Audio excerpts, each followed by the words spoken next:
Hello and welcome to yet another edition of Time Pass with the New Indian Express. I have with me Monisha Jaising, one of the legendary designers in India.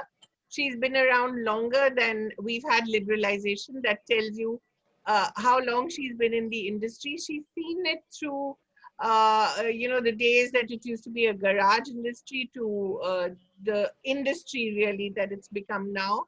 But a lot of changes have possibly happened since COVID. Let's ask her about that. With me, there's Edison Thomas. He's the editor in Indulge, and he's going to be my partner in crime today. Hi, Edison. Hi, Monisha. Thank you so much for being with us. And really, let's start off with talking about how the industry has changed or ought to change during this time and post COVID. Well, basically, the pandemic has had, great effects on all sectors of the economy worldwide. But the sectors that are extremely hard hit are the ones that come in the category of non-essential spending. And fashion, of course, is one of them. And you can see that, everywhere around you. Even you, when was the last time you shopped? As compared to when the pandemic was not there. Right. So, that's just the way now, fashion has to cope with this new change. And one thing good about it is that, people have stopped overproduction because, production in the world and the environment because of that was, very abused because, people were like in this huge rat race to, get all the collections on time and to sell a certain amount of turnover every season.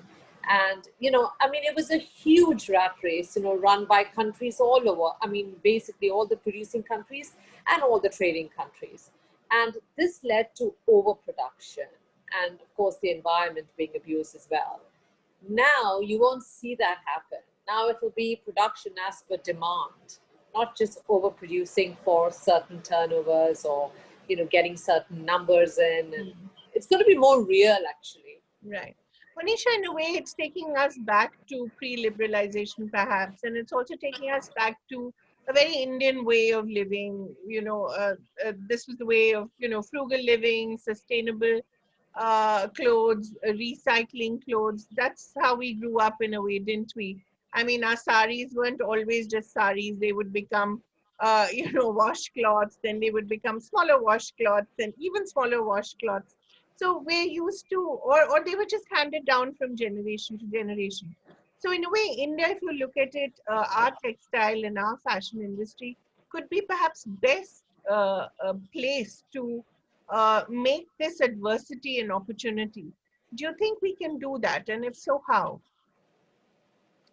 Well, it's not going to go back there. It's not going to regress so much because, because the youth won't get it. Right. And, but what's going to happen is that, the pattern of buying is going to change. And you won't just buy for the sake of buying. You'll buy if there's an occasion or if you need it for something. And, you'll obviously think, whether you can use it for a long time or whether it's something that's, functional and comfortable. So, all of that will come. It won't go back to what you just said. It won't go back to that because fashion is an escape. Yeah. It's an escape zone. Okay. So, fashion in India is actually, quite nascent as compared to the Western countries. And India has a huge population with a huge number of youth that is, aspirational and, loves to buy things, loves fashion, loves the whole, loves the whole experience, that lifestyle experience. And so that won't go. Obviously now it's curbed because of the economic strains and of course, the other strains of, of the disease, that's still around. But what's going to happen is that the shopper is going to be now more smart and is going to definitely want value for money, is going to look at longevity of the product they're going to buy. And there's not going to be any careless buying and impromptu buying it's going to be kind of reduced. It's going to be like thought of before you actually, you know, swipe your card. So what happens to fast fashion? The whole idea of the H&Ms and the whole idea of Zara's, it's all about 3 months and then on to the new collection, 3 months and on to the new collection. And that's how young people in India, to a large part in the metros, have also they've grown accustomed to that. How does that change? See, high street stores like H&M and Zara will always survive, I feel. I think it's because, they'll just have to, replan their whole production and not overproduce, because they were the ones that were really overproducing. Absolutely. And so they'll continue with the churn out of new collections every 3 months, because fashion is something that you get bored of it in some time. And it's actually something new that comes into your life, because you can't always change your home. You can't keep changing the paint on your walls. And you can't change your furniture. But yes, you can wake up in the morning, look into the wardrobe and say, yes, I want to, look romantic one day and wear florals. Or tomorrow I want to look, grungy and wear my, faded denim ripped jeans. So that can happen, and that can give you a sense of new every single day. When you wear a color every day, you feel a sense of new. So that is possible. So fashion is something, as I said, it's an escape world. It gives you something new. It gives you a promise daily, which nothing else can give you, because your workplace is still constant. The road to your workplace is still constant. So fashion is a bit of a vacation, but you can enjoy every day. But also now work becoming increasingly work from home. Even after the pandemic, we do see that a lot of work from home will become permanent. Yes. How does that change things? Well, yeah, work from home, of course. Work from home, it changes a bit, because in the sense that, obviously, you're going to focus more on the top part if you're going to do Zoom meetings like you and me are doing. You don't even know what I'm wearing below. I could be wearing a pair of pajamas. I could be wearing a pair of pajamas. Yeah. How do you know? Actually, right now, I'm sitting with my legs folded, So, but you don't know. Like in front of you is this Monisha Jaising who's sitting there with her striped shirt, but you don't know what I have on inside. Below. So it's that that part of dressing, which is the upper torso, which is going to be very important. Yeah, it's going to be color. Yeah, it's going to be color, because what you're wearing now, which is that bright color in checks. It's looking very attractive to me. Again, I don't know what you're wearing below, but what you have on the top of is very attractive. Exactly. So it's got to do with that. Right. But at the same time, people are out there also. Yeah. If you look at the roads, it really isn't about Zoom meetings anymore as it was 2 months ago, I would say yes. But now people are out. They're fed up. People are going out for walks. People are actually, meeting people in small gatherings. Weddings are happening, maybe small, intimate, but they are happening. Right. So, so I think, yes, of course, Zoom meeting dressing, which concentrates on the upper body. Yeah. And more leisure wear, is that going to be a big thing? Leisure wear, athleisure, whatever you call it, has been very big for a long time. Right. And it's been picked up by everybody. It's it's been worn by Hollywood stars, Bollywood stars, your airport looks, your Zoom meeting looks. So all these looks, and what's nice about athleisure and is that there's a sense of luxury in it. Yeah. Yet it's comfortable and it's functional. So that's what athleisure is all about. Which is a lot like your work, Monisha. Your resort wear is really all about celebrating both the non-formal aspect of our lives, and yet giving it a gloss of luxury that makes it feel really chic. Yes. That's something that you've been doing long before athleisure was invented. The term athleisure was invented. So talk a little about this whole, how your own design philosophy has evolved. my design philosophy has been pretty much the same for the past 30 years, because we believe in sticking to a certain brand identity. And we've always looked at Western, cuts and Western shapes, but we've given it an Indian twist by, adding, by, making them in Indian fabrics, or using Indian embellishments or motifs, or Indian techniques of printing. So, I mean, I could be making a very, very red carpet gown that anybody can wear for an event, maybe at the Met Gala or Cannes, but I would use, the luxurious silk from India. I would use, embroidery from India. Right. And so it's basically global fashion. It's fashion that it's fashion that appeals to to everyone from every part of the world, but at the same time it has India in its Right. India is the core, because there's something about India in every garment that I make. Right. And during the pandemic, has it become more so, or has there been any change? During the pandemic, the only change we've done is that we're trying very hard to make garments that are affordable, Right. because everyone's been hit economically.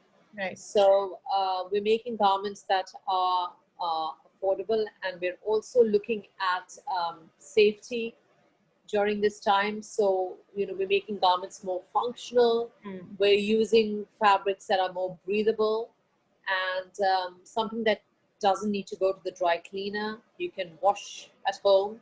Right. And so wash and care is being looked at, because, obviously with the pandemic still there until the vaccination, we don't know when, but it's going to be a long time. And the first thing you want to do when you get home is to wash what you want. Exactly. And if it's got dry clean only, I don't think you want to buy it now. You'll say, I'll save it for later. Right. You want something, when you check the wash and care instructions, it says tumble dry, 60 degrees, dry. So we're looking at that. So we're making sure that the fabric can be washed at home, that it doesn't lose its color or its richness when you tumble dry it in the machine. Unlike a lot of designer garments that have earlier on been carrying specialist dry clean only. Right. We're also looking at the collection being more affordable, so that people that have been hit by actually everyone, then looks at it and says, yeah, it's worthwhile buying. And comfort, of course. Yeah. So we're looking at a lot of athleisure and functionality. Each and every garment has pockets in it, or hidden pockets, or Thank hidden God pockets, for that. so that you can keep your sanitizer, your pocket size 250 ml sanitizer, and your mask, and your phone.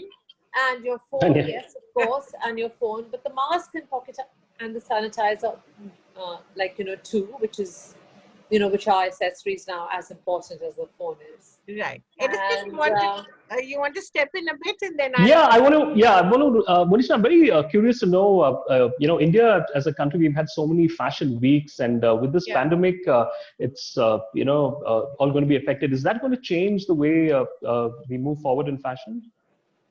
Well, fashion weeks all over the world. I think all the fashion capitals, London, Milan, Paris, New York, have all announced that they're going to go ahead with the fashion weeks, and they are. But it's all going to be in the digital space. London was the first to announce this. About a month ago, the cases in London were getting better, so then they decided to do a combination between digital and actual shows, physical shows. But then again, I think the cases have risen, so the government has now said that not more than 6 in a gathering. So the fashion shows are now cancelled, and it's all back to 100% virtual digital shows.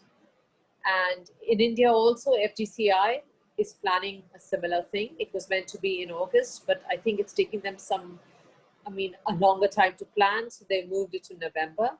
And so fashion weeks for some time are going to be virtual and digital. But yes, they will happen because it's a very important platform Right. for us designers to show our collections. We can show our collections by doing a virtual show ourselves in our workspaces, like how we do shoots. But it's different when you're a part of a mega trade fashion week. Right. Yeah. Monisha, you worked a lot with the artisanals and going back to the weavers and working very closely with helping them. And do you see the pandemic having affected these efforts of yours and other designers? Yeah, obviously, because what it is that, first of all, a lot of our talented workers, were coming from their hometowns and villages. Most of them have gone back, and basically a lot of the embroidery karigars come from areas like Agra, UP, and North India. A lot of them come from villages in North India, and most of them have gone back because I think they're so scared that they want to be with their families. Right. We do have a workforce here in Bombay, and but it's only 50% of the capacity that I was. I actually want everyone to come back, and we want to start full on again. But I think that it's going to take them time to leave their homes and come back because they're still fearing. What's going to happen, when they come here, if they get sick. So we're just waiting for this, for the bad period to subside, and then I'm sure everything will be back together again. Right now we have limited production because we have 50% capacity in our factories, purely because of the reasons I told you. Okay. And also, of course, because we don't want to overproduce. Right. And so it's both together. Okay. So the capacity of the factory is working at 50% as compared to pre-pandemic. And I mean, I'm sure as things improve and as people get confident and start moving more out and getting more aggressive in their buying, everything will be back to normal. But I really don't want it to be the abnormal, which was just before the pandemic, where there was so much overproduction in the world that it was just crazy. Monisha, I just wanted to ask you, what was it like to see this kind of migration that happened? Some of your weavers, perhaps some of your karigars may have been among them, to see them going back home because they felt abandoned or they felt helpless. And do you feel that it wasn't just a question of equity, it was also a question of dignity, that's one word we heard again and again from the migrant laborers, that, our dignity has been hurt. We feel abandoned by the state, by our institutions. How do you respond to that? Did you see that happening in front of you? Well, what I faced was like most of the workers that I had that were migratory wanted to leave not for any other reason, only because they wanted to be close to their families. Right. And I have been actually telling them to come back for a very long time. Right. And some of them have come back, so we've started work at 50% of the capacity, as I said. But some of them still fear as to what's going to happen. So, as I said, it'll take time. I wonder, a lot of them actually have found employment in their state. That's what and they feel that it's better for them to work there because they're close to their families. Right. So I mean, obviously, the salaries are better in a city like Mumbai, but they are weighing their they're weighing what they want in their life, and a lot of them have opted to actually stay there, even though they're getting better wages in Mumbai. Out of choice, they have decided to stay there because they're looking at quality of life. Right. Because this is actually created a huge scare, and they're like, we want to lead our life now the way we want to, and we want to be close to our families. So a lot of them Like, I mean, I just spoke to some of them last week and said, please come back. And I'm offering you so much more and this and that. And they were like, no, it's not that, Didi, because they all call me Didi. It's not that, Didi. Like, you were great and you were lovely and everything. It's not that. It's just that we want to work here in this city, in our city, so that we're close to our families. Right. So I can't change that, Yeah. And so how does that work? sorry? Or are they doing the same work, Monisha? Or are they doing same work? But work. they've been employed locally by local traders, right. by local, maybe local designers, local. I mean, in their own state, like where some of them may travel like an hour or so into a city if they're living in the interiors, but they don't want to come here. I'm seeing a lot of that happen. With my, with my cardigans, the one that do Zari and Zardozi. Right. Not so much with the tailoring community that does the stitching, because, stitching is done a lot on machines. Right. And, we have a lot of, labor here in Mumbai, that's skilled enough to use the machine. But, the Ari embroidery and the Zardozi embroidery, which is so typical of India, which is hand embroidery, those are the karigars I'm talking about. The hand weavers or the hand karigars. They're the ones who prefer being in their own state, because there's enough work everywhere and they're getting work in their own state.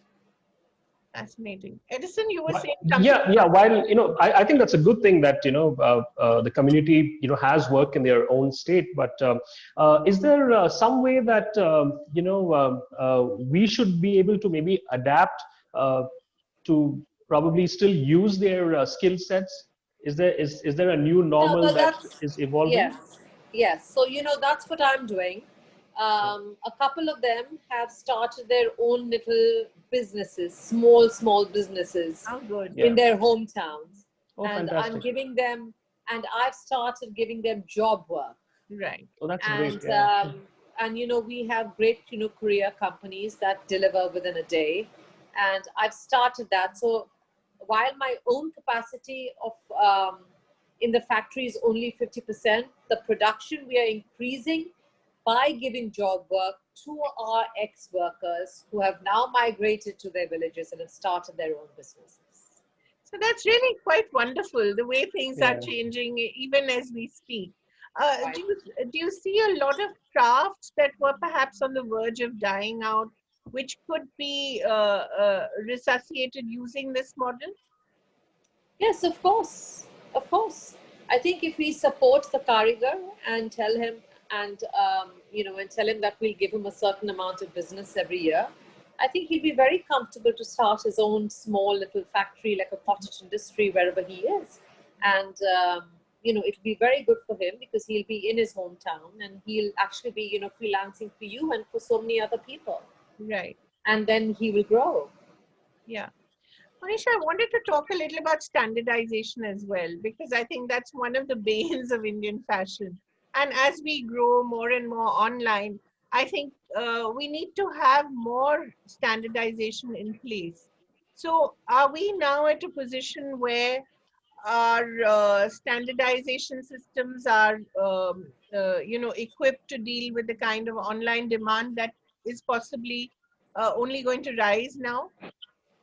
Well, standardization doesn't happen so much in Indian handicrafts because it's handmade. We're not making a McDonald's burger here. Yeah, of course.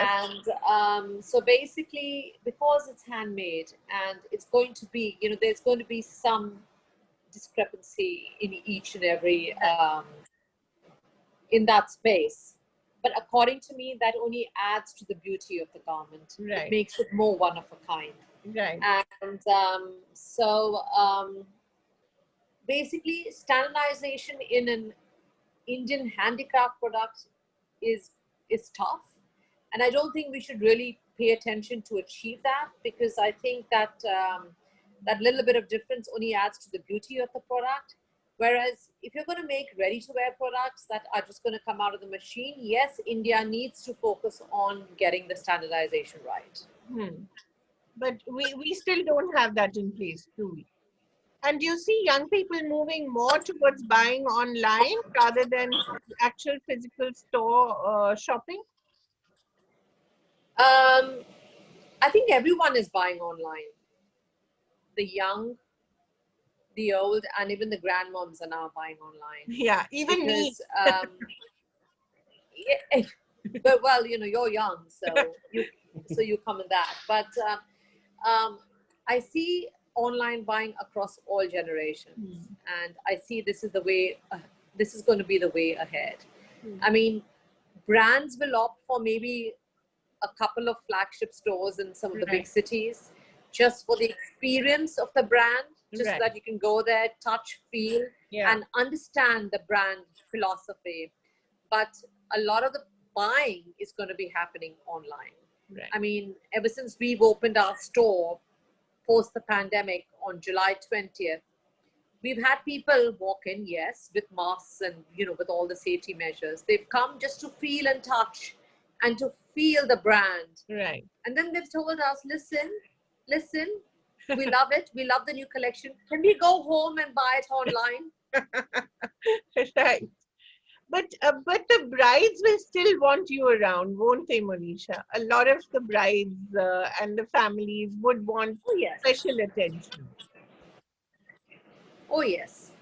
Oh, yes, they would. But, we're doing a lot of video meetings and virtual meetings. So, I mean, the first couple of meetings, the first meeting obviously will be face to face. Yeah. But then on, even the brides and the family are preferring to be home and, and doing Zoom meetings or video meetings and, closing the deal like that.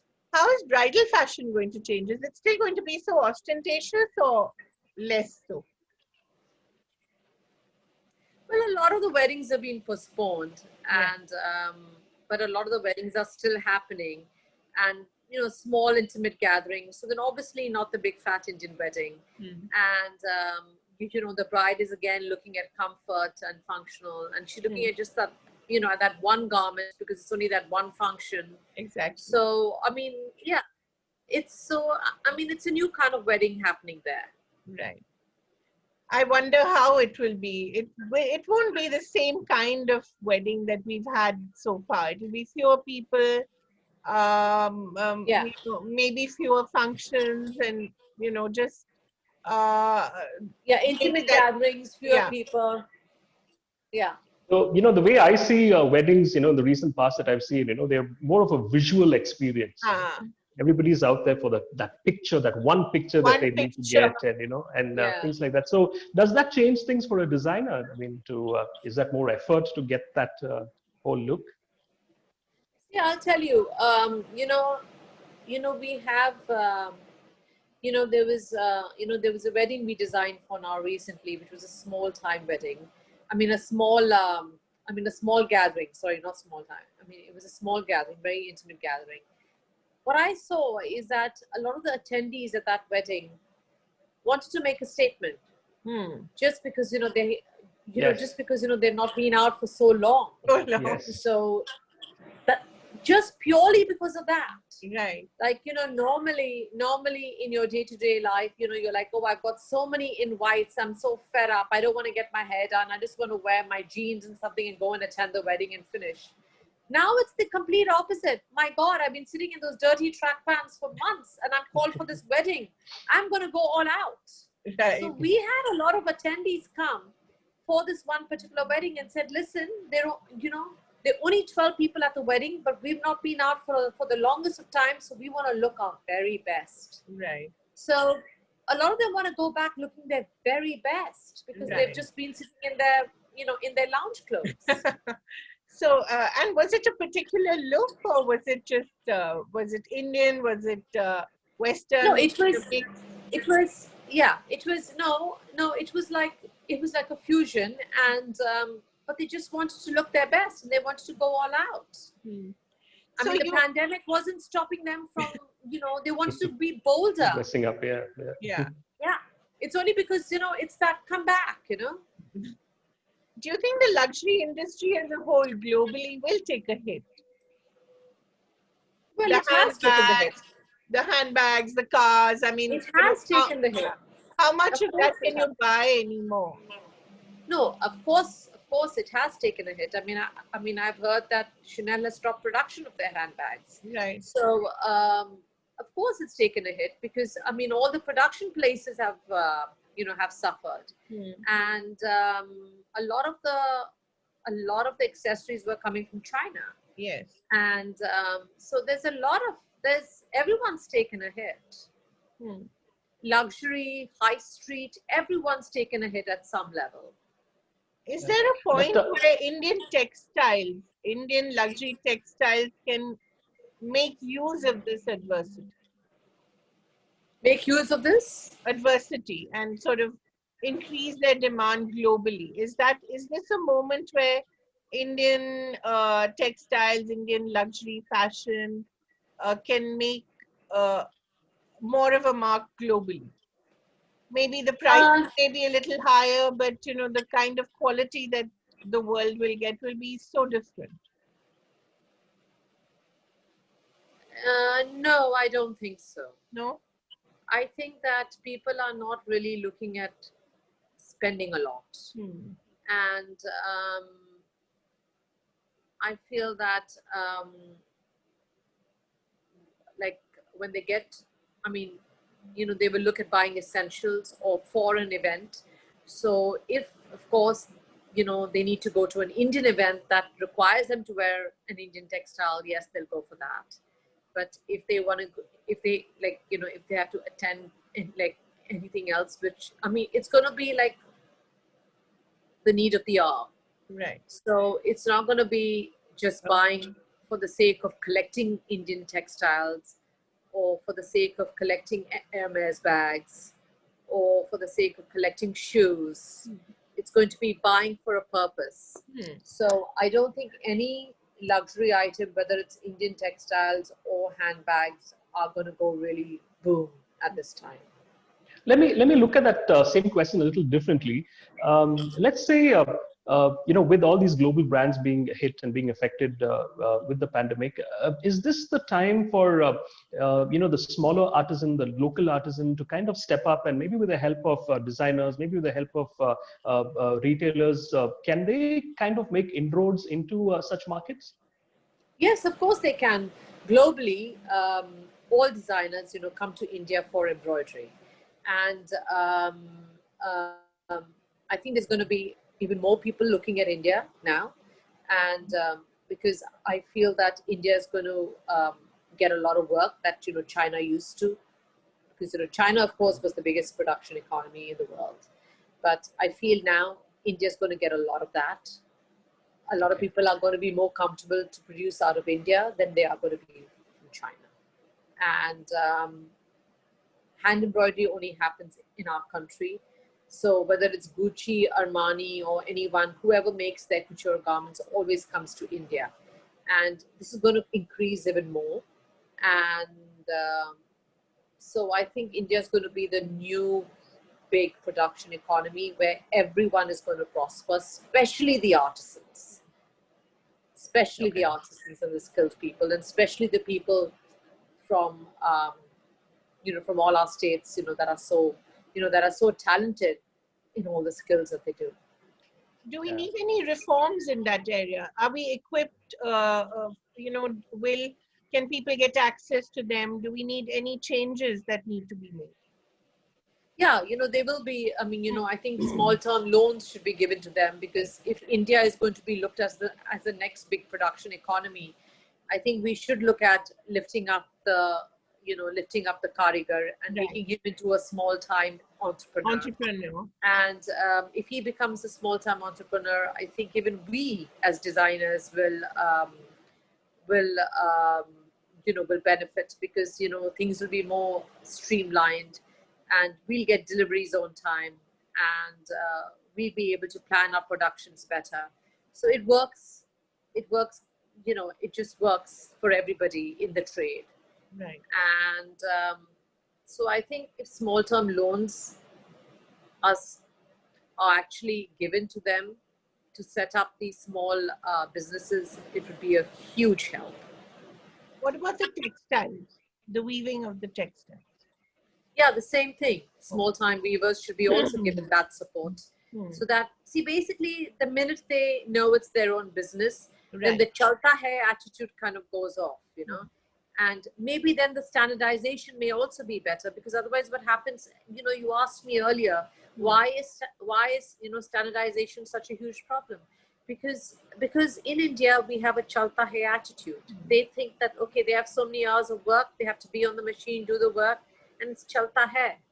But I think once they start having their own businesses, then they'll probably get better the quality. Yeah, once the world starts rejecting one garment because, you know, it doesn't fit the size, then they'll realize what it's like for the designer. Actually, it's pretty depressing.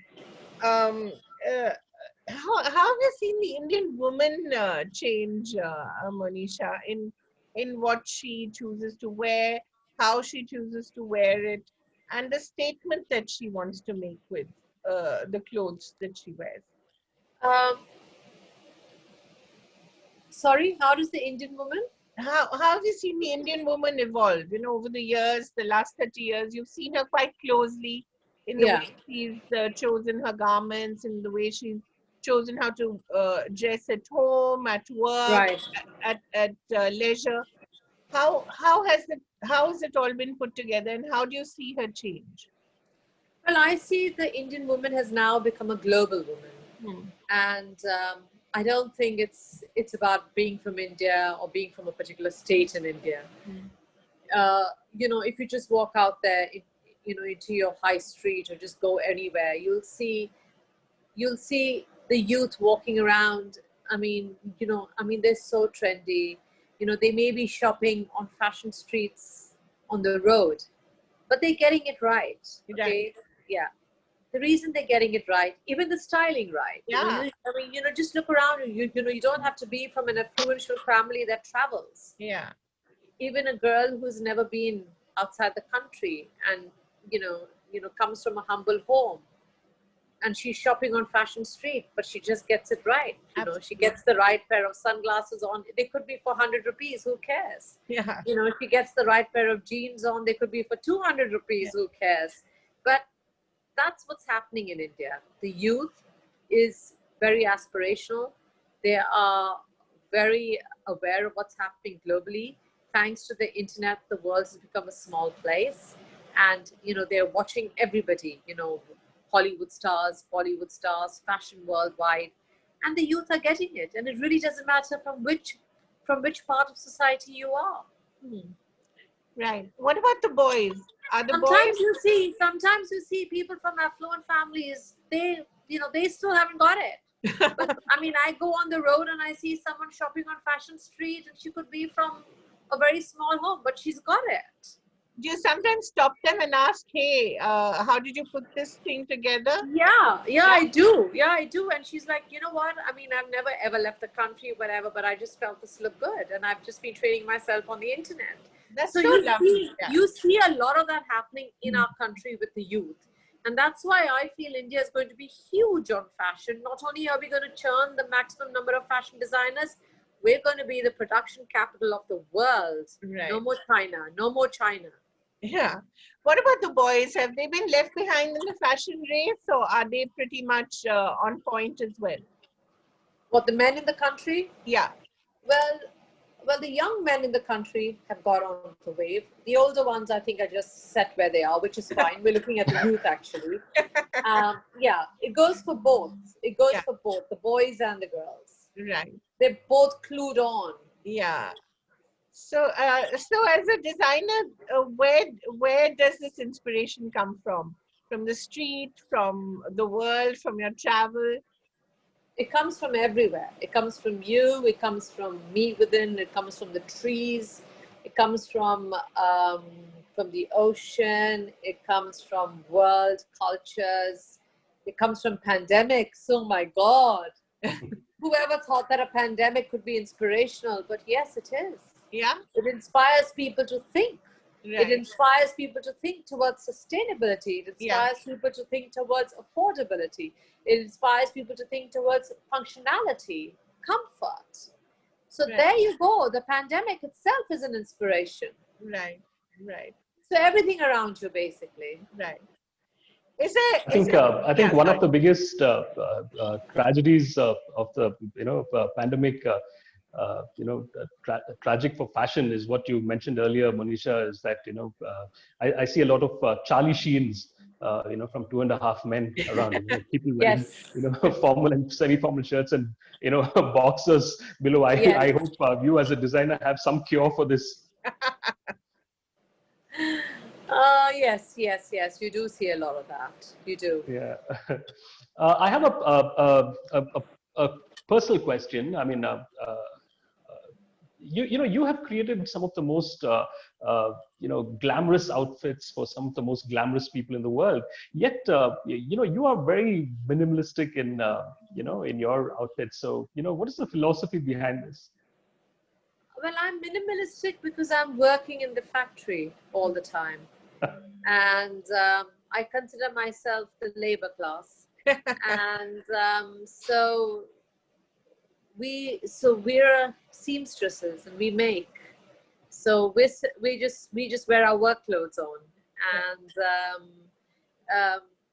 it's people like you and the stars that we dress. And so that's why the simplicity, so that it's just comfort and, in the work environment. Yeah. I think I'm a pretty that defines hands-on it. person. I'm a pretty hands-on person. I mean, like I like doing my own sketches, and when I'm on the workshop floor, I like checking measurements. I like draping myself sometimes. It just keeps the adrenaline going and my creative juices going. So, I mean, I'm a pretty hands-on factory person as well. Great. I'm a seamstress first, then a designer. I love that. Edison, any last question? Yeah, that's about it. And I wanted Monisha to give us a cure for the virus. Yeah, that's it. But Monisha, once everything is opened up, all the stores are back, the parties are back, hopefully, who knows, is there one thing that you'd like to see changed in fashion, in the way Indian men and women dress? Just that one thing. All right. I think this pandemic is going to make everybody more sensible. Mm-hmm. The dressing is going to be more sensible, as I said. It's not going to be just buying for the sake of buying. And the one thing that I would like the Indian man and woman to learn from this experience is that please have your own style. Yeah. Do not be fed by what the designer tells you completely, because he or she is only trying to sell you the product. Have your own style, know what suits you, and to basically just have a sense of your own style, right, and be comfortable in that. Exactly. Don't try and ape someone else. If this is you and you feel something is not going to look right, don't buy it. Right. So basically, don't be a slave to fashion. Exactly. Be your own star. Exactly. Be your own star. Yeah. Is there one star you really like dressing, Monisha? I know it's a tough question because a lot of people will get offended if you don't name them. But is there one person or star whom you really enjoy dressing? Well, I like dressing everybody. Yeah. Stars, people like you, people like me, and I just like dressing everybody. I want to dress the world. Yeah. So, I mean, there's no particular star. Yeah. For me, actually, all the Bollywood stars we have are stunning. Yeah. And, there's so many young people coming into Bollywood again with, great bodies and, a great sense of style and wanting to experiment. That it's just nice. Just this new wave in Bollywood. It's nice that everyone wants to experiment, wants to look their best. Right. That itself is inspirational. So it really doesn't matter who the star is. Right. Great. It's been such a pleasure talking to you, Monisha. All the very best. Great pleasure. Thank you so the pleasure is entirely mine. And thank you, Edison. Thank you very much. All the best post-pandemic. Thank you. Same to you. Bye. Thanks. Thank you. Bye. Bye. Bye. Bye. Bye. Thank you.